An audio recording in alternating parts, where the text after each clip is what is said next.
So విద్యార్థులు ముఖ్యంగా చతుర్థ భావంలో వీళ్ళకి శని గ్రహం ఉంటాడు.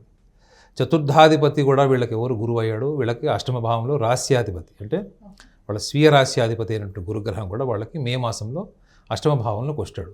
సో వీళ్ళకి చాలామందికి యాంగ్జైటీ ఇష్యూస్ ఉన్నవాళ్ళు, న్యూరోసైకియాట్రిక్ ప్రాబ్లం ఉన్నవాళ్ళు, మెమరీ ప్రాబ్లమ్స్ ఉన్నవాళ్ళు, యాంగర్ మేనేజ్మెంట్ యాంగ్జైటీ ప్రాబ్లమ్స్ ఉన్నవాళ్ళు, వీళ్ళందరికీ కూడా ఈ సంవత్సరంలో ఈ యొక్క టైం అంటే ముఖ్యంగా మే మాసం తర్వాత నుంచి వీళ్ళ హెల్త్ ఇంప్రూవ్ అయ్యే ఛాన్సెస్ కూడా ఉంటుంది మేడం.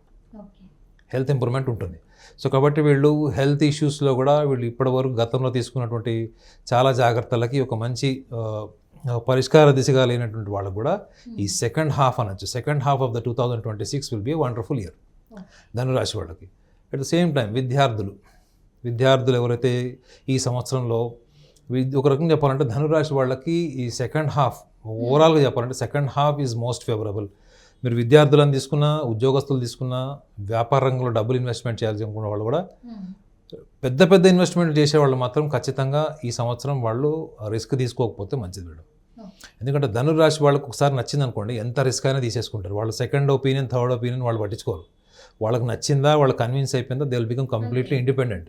ఈ టూ మచ్ ఆఫ్ ఇండిపెండెన్సీని ఏం చేస్తారంటే శనిగ్రహం వీళ్ళకి ఒక డిసిప్లిన్ క్రియేట్ చేయడం కోసం ఖచ్చితంగా వీళ్ళకి 2025లో రకరకాల ఫెయిల్యూర్స్, లేకపోతే ఇన్వెస్ట్మెంట్కి రిజల్ట్ రాకపోవడం, పోస్ట్ పోన్ చేయడం, డిలే, ఇవన్నీ ఆల్రెడీ 2025లో ఎక్స్పీరియన్స్ ఏంటో మాత్రం ఖచ్చితంగా 2026 మాత్రం వీళ్ళకి ఖచ్చితంగా మార్చి మాసం నుంచి కొంచెం ప్రోగ్రెస్ ఉంటుంది. అంటే వీళ్ళు కోరుకున్న దిశగా కన్నా ఇంకా బెటర్ స్టేజ్కి వీళ్ళకి ఫైనాన్షియల్ డెవలప్మెంట్ ఉంటుంది. ఉద్యోగస్తులకు మాత్రం సూపర్ ఉంటుంది.